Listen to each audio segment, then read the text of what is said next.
Alright, so we're gonna continue. Okay, so chapter 2, Captured Queen. Morning came way too soon.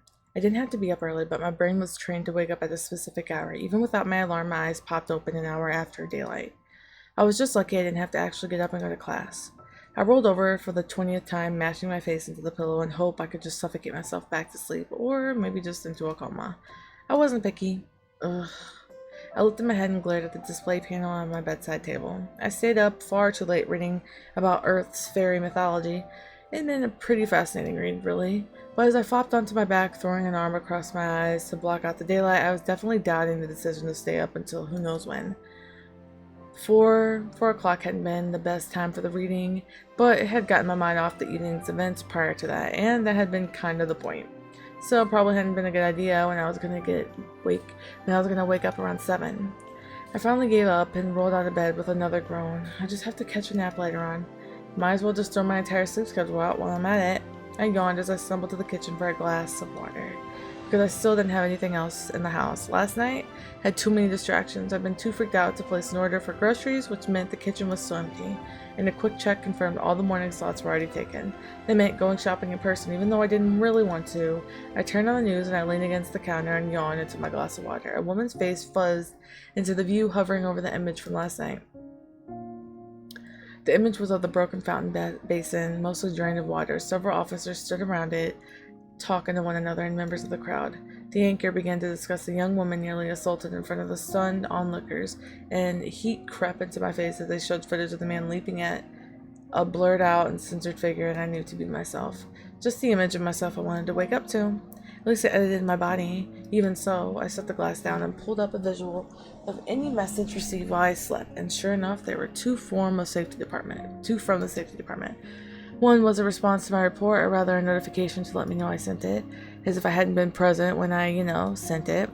The other was a notification identifying me as a witness and requesting me to come at my earliest convenience to answer some questions in person. There was no convenient time for this, but I should probably get over with as soon as I could. Looks like that'll be how I spend my afternoon. Hopefully they wouldn't need to ask too much. There was footage of everything that happened, so what more could I add? Besides the whole part of where I pretty much sure I destroyed public property with my mind on accident? Because I wasn't going to be bringing that up anytime soon. I closed the interface and frowned at the news report, catching the tail end. Weirdly, they didn't discuss the fact of the man in the fountain being an Esper. An unregistered Esper would normally have been a bigger deal. Maybe it was for the best, though. It's not as if his behavior was due to being an Esper, but that would have been an inevitable slant, even though he'd clearly been on something. Usually, they have taken every chance to sensationalize the danger of unregistered espers, as it was, they were pinning it all on drug use and suggesting that the evidence of another small crime ring in the city related to Crimson. And again, they like to pin nearly everything on Crimson, if you believe the news networks. Every crime in Delphine had its roots in Crimson, and the organization had its claws pretty deep into New Albion as well. Never thought I'd be grateful to Crimson for being so horrible they took the attention off the other issues, because if the media was keeping espers out of the story, it hopefully was an indication the safety department was thinking along similar lines. I didn't want to have to lie to anyone. I was awful at it anyway. Hopefully, one interview was all they need me for. It wasn't like anything terrible had happened to me. They didn't want to make a bigger deal out of it than necessary. If they expect me to agree to press charges, they were going to be disappointed. I just wanted him to get some help. I didn't want to get him in trouble, though I guess that was inevitable regardless of what I did. I bit back another yawn. If I didn't hurry and get shopping done, I'd run out of time, but there was still an opportunity for a late brunch if I could beat the crowds this morning. This time I'll stick close to home, though. There was a grocery at the end of the block, and they had a hydroponic garden, so you could pick your own produce, which was fantastic. After that, I suppose I'd have to give my statement in person. I leaned on the counter, rubbing a finger against my lower lip. I needed to carefully plan what I was going to tell them. Though I didn't think sounding too rehearsed was wise. I didn't want to reveal that I was probably the one that broke the fountain. I had managed to keep that little fact swept under the rug for so long. Far too long to be added now. Though it wouldn't exactly have been the first time I'd caused something like that to happen for sure. I placed the glass in the sink and went to get dressed. It was just that there weren't many people who knew I was an Esper. Trent was the only one I'd ever told. Even Mom didn't know. And As far as I knew, no one else in my family had ever exhibited anything other than the planetary standard of 1-2 on the EA scale. My brothers and parents were normal. Grandparents, cousins, none of them ranked high enough to be considered a true Esper. As far as myself, I didn't know what my exact score might be. I certainly had the ability. I'd even tested positive in one of my mini assessments we had back in primary, but when they did the genetic test and scans, I didn't have any physiological indicators. Sorry guys, that was a struggle. That was a hurdle to go over that one. A reassessment of my practical ability didn't show any PSI traits, so I'd been labeled a false positive, but I wasn't. There had always been little incidents throughout the years, nothing major, nothing I couldn't hide from most people anyway. I hadn't planned to tell Trent either. He only found out because we lived together for a while, and it was hard to hide it from someone interested in studying espers, but he had kept the secret. If anyone could understand why I might want to, he could. Even he had doubted the fact that I ranked much over 3 or 4 on the EA scale. Nothing I'd ever managed to indicated I could be stronger than that. As a child, even that would be enough to get into in-game's attention, and I didn't want to be recruited for this ability by them or by anyone else. I just never wanted that. In-game's work was important. They were the Planetary Defense Organization. They helped keep the peace across the Archelaus, Siri, and Dion, and I heard they even made it up with the new Terra station, and those guys really wanted anything to do with us surface dwellers. In its own way, it was incredible and fascinating. They just wanted the path I'd chosen. I wanted to go where I wanted to go, not where I was told to go. I wanted to research, to learn about the history of this world, not to be some sort of psychic soldier. But more than anything, I think my fear has always been that I'd been chained down by this ability, that I wouldn't be me anymore, I'd be an Esper. I didn't want to be defined by that, and there was probably no choice if people knew about me. Espers made up a small portion of the population, far less than even 1%. Even the weaker ones were highly valued. Plenty of organizations wanted lower mid-level infantry that managed to avoid being recruited to in-game, and ranked espers in very high demand if you somehow managed to use your connections to dodge in-game. But all those jobs were the same: security, contract and business negotiations, law enforcement. If I had been discovered as a child, that's all that would have been awaited for me. So I kept it a secret, thinking that if I could just hide it until I was out of school, I'd be fine. Adults had way more leverage than children when it came to that sort of thing, and so far it's never been a problem. So far. I paused just outside the door to my building and took a long, slow breath to clear my head. I would just have to hide it, as I always had. Besides, I had never tested positive again after that one time. With the situation at hand, they had no reason to jump to any specific conclusions about me. It would be fine. Telling myself that, I decided to get on with my day and not dwell on it. There was a man talking or arguing with the building security when I stepped outside. I might have completely ignored them as I stepped around them. But there was a second man nearby, his hair fading from the silver at the roots to pink at the ends. I nodded politely as I passed, my thoughts turning towards shopping and the things I was going to purchase. But I didn't get very much further down the footpath. Hold on, wait, miss, wait! My heart started thumping against my ribs at the sound of an unfamiliar man just behind me. Even though he wasn't strange or bedraggled, and he wasn't threatening me, I turned back hesitantly. Yes? Winter, you're scaring her. Wait, what? The pink-haired man looked startled at the very thought that maybe it wasn't a great idea to run after a woman while shouting at her. The dark-haired man quickly joined him, flicking his worried gaze back to me. He shoved his hands in his pockets and offered an uncertain smile. I apologize if my partner startled you, but you're Nori Adonis, correct? It wasn't a question. I narrowed my eyes as I returned his frank gaze. It was a fairly well-dressed and tidy. The pink-haired man beside him was dressed more casually, making the two of them an unusual pair. But nothing about their attire gave any clues to who they might be. Your partner? I'm Ruben Kellner, a special investigator with the UTPOL. This is my partner, Winter Ashton. You can check your interface to verify our identities. I bit my lip and did just that.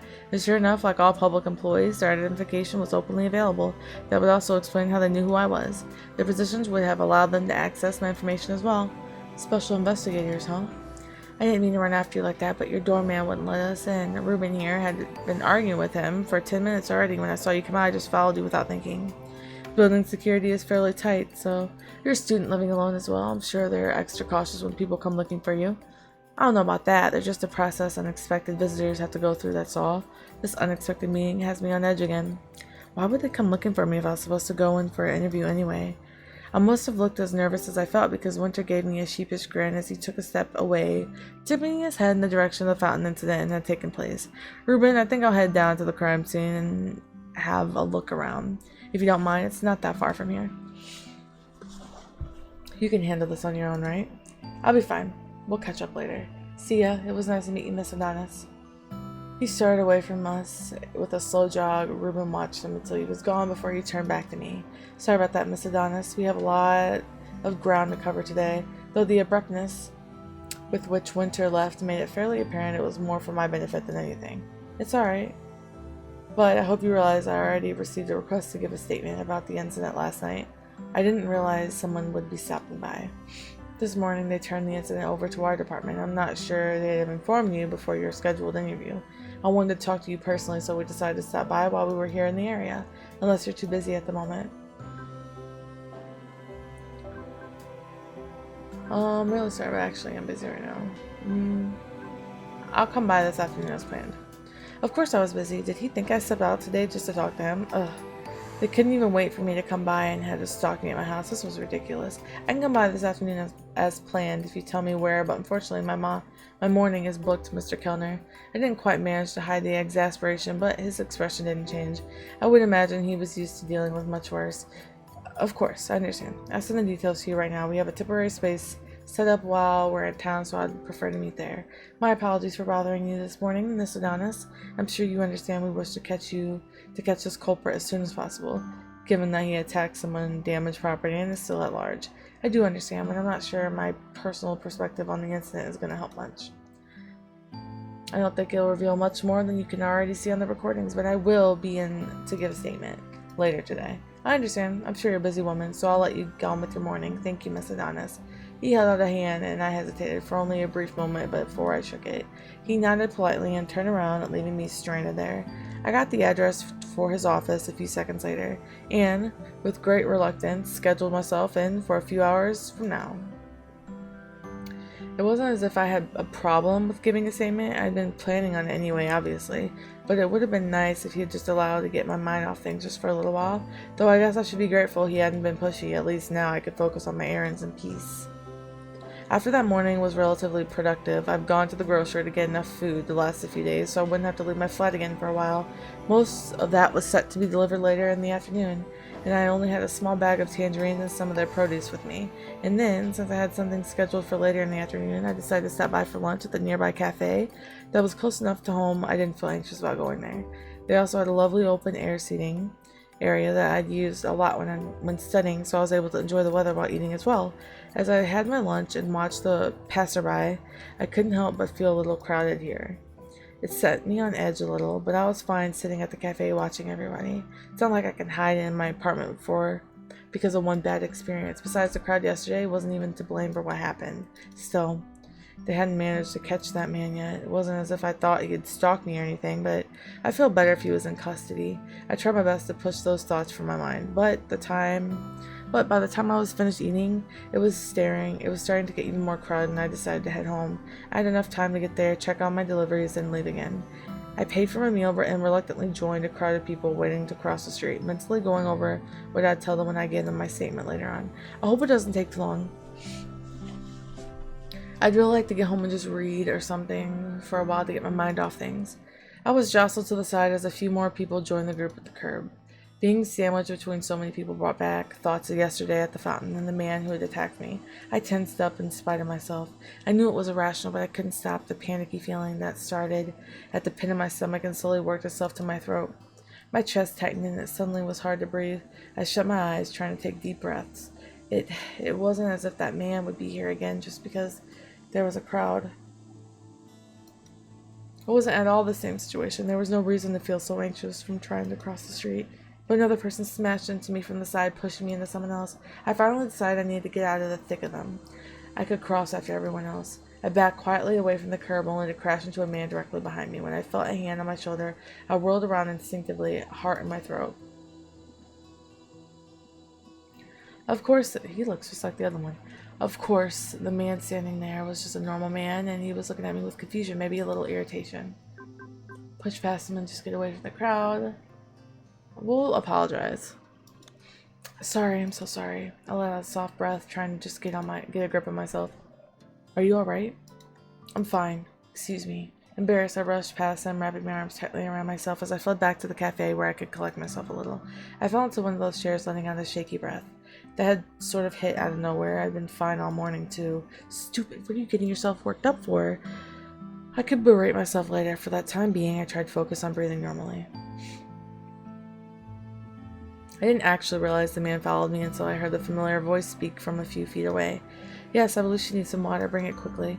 When I gave him a startled look, he just tipped his head slightly to the side. He was almost expressionless as he looked down at me. Are you alright? I think so. Your color isn't good. Are you unwell? You look like you might pass out. I'm just feeling a bit lightheaded. I think I'll be fine. He set a firm hand on my head and pushed it lower. Stay seated for now and keep your head low until he returns with your water. I tried to glare up at him at the unwelcome order, but he kept his hand where it was and didn't allow me to do so. I huffed an annoyed sigh, but decided to be obedient for now. It felt like we sat there for a long time. Me taking deep breaths and him keeping one hand on my head to prevent me from moving.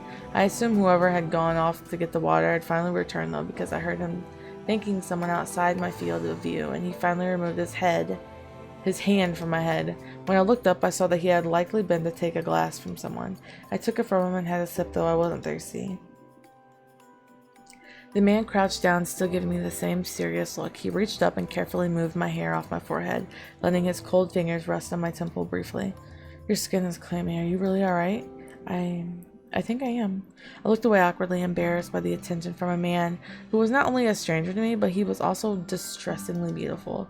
I hadn't noticed it at first, but he had such fine features, not to mention a beautiful complexion. It was just hard not to stare at him. Should I take you to the clinic? No, I'm really alright.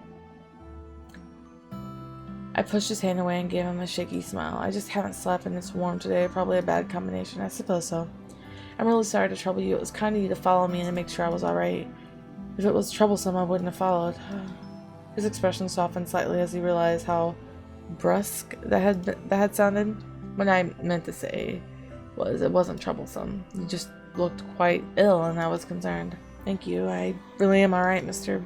You can call me Chase. In that case, thank you, Chase. I apologize for worrying you. The crowd was just a little overwhelming for a moment, that's all. He stood and looked back to where more people were gathering, then back at me with a frown. I didn't catch your name. It's Nori Adonis. Is there somewhere I can take you, Miss Adonis? I have a car parked nearby. I don't think it's wise for you to continue to your destination on foot. Fortunately, I have calmed down pretty quickly from that little moment of panic, and I shook my head as I stood. Thank you, but that's not necessary. I don't live far from here, and I'll just take a less crowded path home. He seemed strangely disappointed. Are you certain? I am. Thank you for the offer, though. I really do appreciate it. Very well. In that case, I believe I shall allow you to continue on your way. Please do take care of yourself, Miss Adonis. I will. Thank you again. He nodded faintly, and after what felt like a very brief hesitation, left me there. With the light about to shift again, he jogged quickly across the street. I watched him until he vanished into the crowd onto the other side. Oh, I really need to get it together. I just need to get home, check on everything, and get a stupid statement over with. Then I can maybe finally relax a little. I was so focused on getting back that I wasn't paying much attention to my surroundings after that. Looking back, that was definitely my first mistake. I had just exited the pedestrian-only area and was passing a sleek blue car parked near the footpath when it happened. Out of the corner of my eye, there was a strange flash, and for a split second, everything went silent. I quickly turned, but there was nothing there. Sound flooded back into the world, and everything was normal. I stood still for a long moment, just looking around as if that would help me work out what just happened. Something's wrong. It was as if there had just been a glitch in reality, but no one else had seemed to notice it. What the heck was that? I didn't get a chance to finish the thought. From behind me, someone grabbed me by the shoulders, causing me to drop everything in my hands. Without warning, I was being pushed towards the blue car I had passed only seconds earlier. But no, help! I twisted wildly to see who was there, but they kept me facing forward as they shoved me along. No, I was not allowing this. I planted both feet firmly on the footpath, pushing back against them as I let out a painful shriek. The surrounding people continued to walk past without even looking our way. What? How can they just ignore this?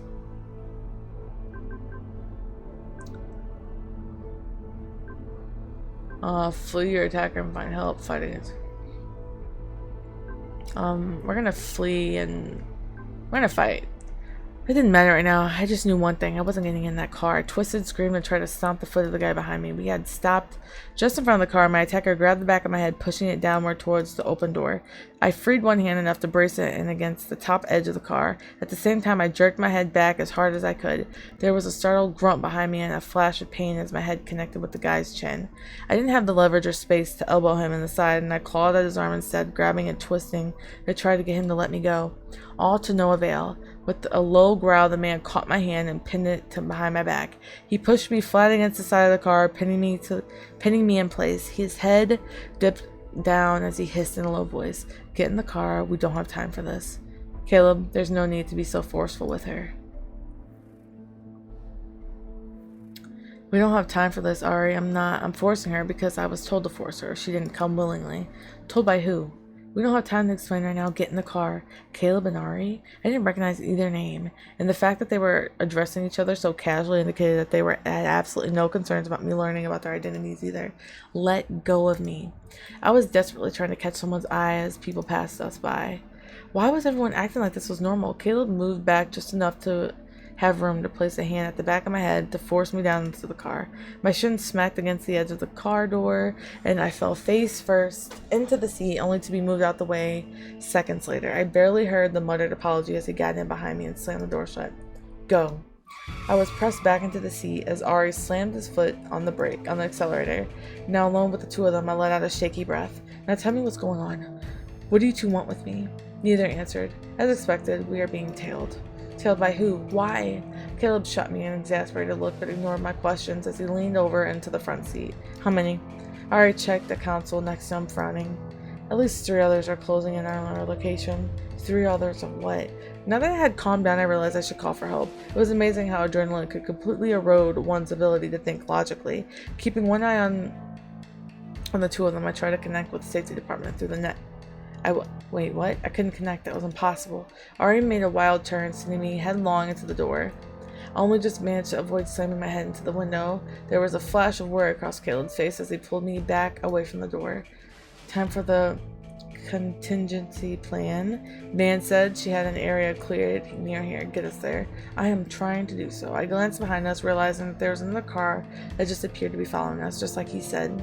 How did I get myself in the middle of some high-speed car chase? This was insane. "Change of plans. Get us out of here now, Ari. You realize if I just teleport us out, they'll see the distortion trail." "Teleport? Espers? Then we have to get out. We have to get them off our tail first." "I don't believe that's going to be possible." "Then we need to wear a mask?" "Then we need a way to mask the trail so they can't track us." Ari made another sharp turn, this time sending me face first into Caleb. He wrapped an arm around me as he braced himself against the front seat so he wouldn't slide around as much as I struggled against him, but his grip was too tight to get away. "Well, hold on, I have an idea." "Let go of me." I gave Caleb a shove, and it was like shoving a wall. He didn't even look my way. Instead, still holding me tightly, he moved us both aside as Ari apparently set the car to auto and climbed into the back seat with us. The car abruptly slammed into high gear. I could hear the high-pitched whine of the power coil as we sped up. Crushed into Caleb's chest, I only caught a glimpse of what was outside the widescreen. We were on a long street with an intersection ahead, and across the building we were heading towards full speed. Hold on. Wait.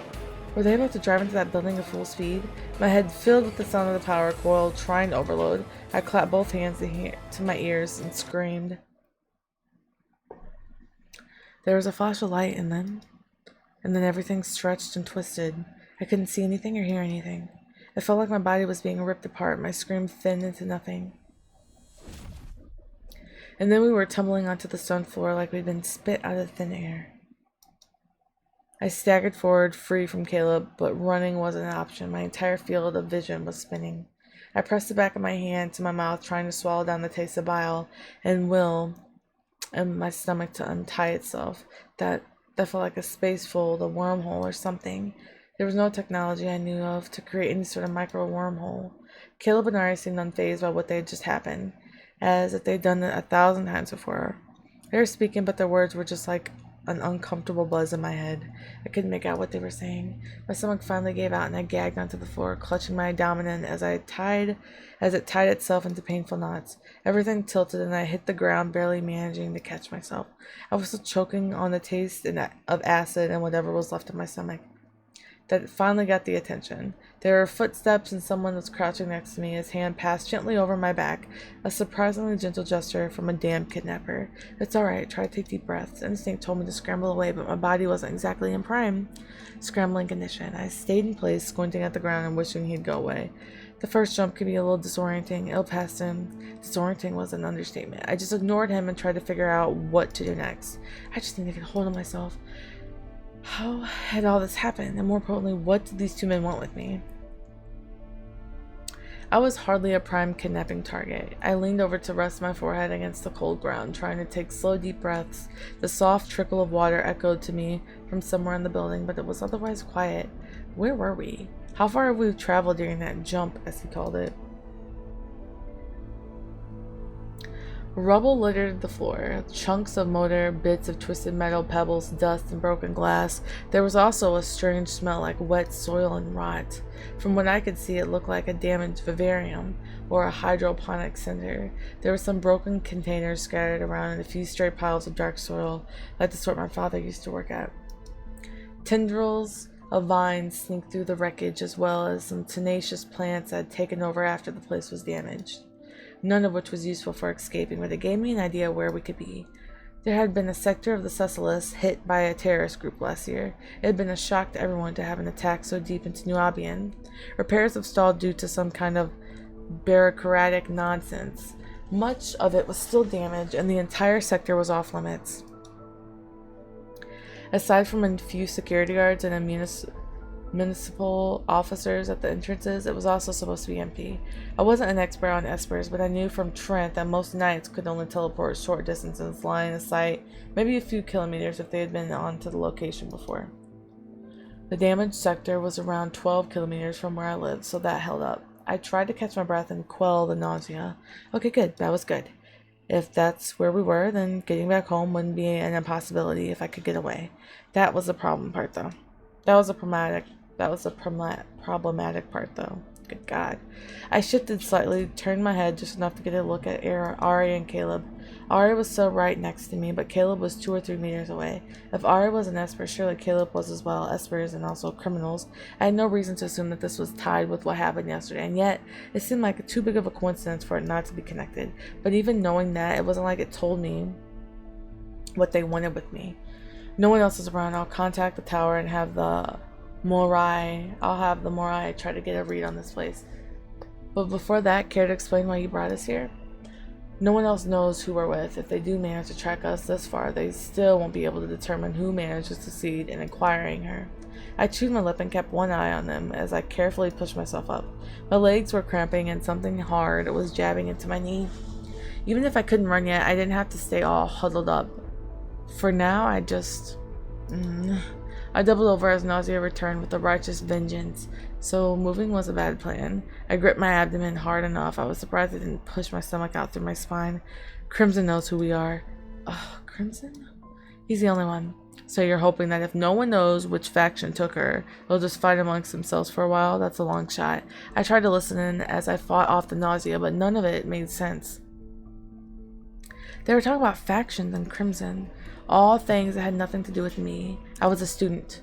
We can't stay here. If Crimson doesn't find out where we went, someone else will. We aren't the only one with bishops. Let's go. He joined me and Ari, stopping a metri or so away. How is she? Not well. Nor Adonis, can you stand? I managed to glare at him through my hair, gritting out an answer. Do I look like I can stand? I believe that means no. I apologize for the discomfort. As I mentioned, the first jump is often rough for people. I wouldn't have subjected you to it if it hadn't been necessary. Okay, enough. We don't have time for you to play the night. We need to move, even if it means one of us have to carry her. Caleb? I winced at the buzzing in my head came back. Get her to her feet. Come on. I know how she feels, but we can't wait for her to recover. My apologies, Nori. Ari, clearly the more polite one of the two, tried to pull me to my feet. I did not cooperate, only partly due to being ill. Mostly because I didn't want to go anywhere. The further we got from my home, the less likely I'd be able to get back. Why are you doing this? My parents can't pay a ransom. Neither one bothered to answer my question as I swallowed hard, wishing I at least had something to wash my mouth out with. As if in answer to my thoughts, a small flask appeared on the edge of my vision. I stared at it apprehensively. Drink quickly, we need to leave. Slap it out. Take the flask and drink. We'll drink. I mean, obviously, if they were going to hurt us, it would hurt us now, right? Or they would have hurt us when we were in the car. I reached for the flask hesitantly. Did I really want to accept a drink from these two idiots? Not really, but logically speaking, it was probably just water. They clearly didn't need to poison me or drug me to make me go with them. I unscrewed the cap and took a sip, wondering why he was carrying a flask of water around anyways, just in case any girls he happened to kidnap vomited their guts out. I turned away from him as I took a sip and swished it around my mouth, making a face at the taste. I immediately spit it back out of one side of my mouth, noticing a touch too late that Caleb had moved close enough to be in the splash zone. Not that I felt bad about splashing vomit water on his shoes. Well, not too bad anyway. He hissed his annoyance, not quite getting out of the way in time. I think she's well enough to handle a second jump. Caleb. Ari, we don't have time to wait. If she can act like that, she can handle it. I ripped myself out of his arms and took a wobbly step away. No, I was not doing that again. If not because I had no intention of being kidnapped, then because I wasn't going to endure my insides turning themselves upside down again. What do you people even want with me? Ari stepped to my side again and set a hand on my shoulder. Nori. No, you're going to have to take me from here. You're going to take me from here. What do you even want with me? Nora, we're here to help you, and I know this must be difficult. By kidnapping me and nearly killing me? He looked almost sad, and that just made me even angrier. This wasn't a situation where the villains got to be sympathetic. We'll explain everything later. Let's go. It's already later. He took me by the wrist, and this time I couldn't get away from him. Caleb, get ready to make another jump, Ari. We don't have time. Ari moved closer, and I just lost it. There's no time to worry about how I felt or who they were. I was already far from home, and going for another jump was out of the question. No. I clawed at Caleb's hand, trying to pry it off my wrist. Calm down. He tried to pin my free hand with his as I dug my nails in his fingers to pry them off. I somehow managed to drag my wrist from his grasp, only to have another immediately captured. It was the moment I attacked full force, screaming, kicking, and clawing at anything I could reach. Damn it, Ori. He pinned my wrist, but I kicked out savagely, catching him awkwardly in the thigh. Let go. Ari slipped his hands under my arms and started dragging me out of leg reach while Caleb cursed loudly. Apparently neither of them had been expecting this outburst. I hadn't really been planning either, but I might as well just go with it now. I twisted violently, trying to wrench myself from Ari. I was still watching Caleb out of the corner of my eye. He was definitely trying to work out how to get close enough without getting another kick. And he suddenly whipped his head to the left, his eyes going wide. Ari, watch out. I didn't get a chance to see what caught his attention before the pillar behind us exploded. And with that, folks, I will see you on the flip side.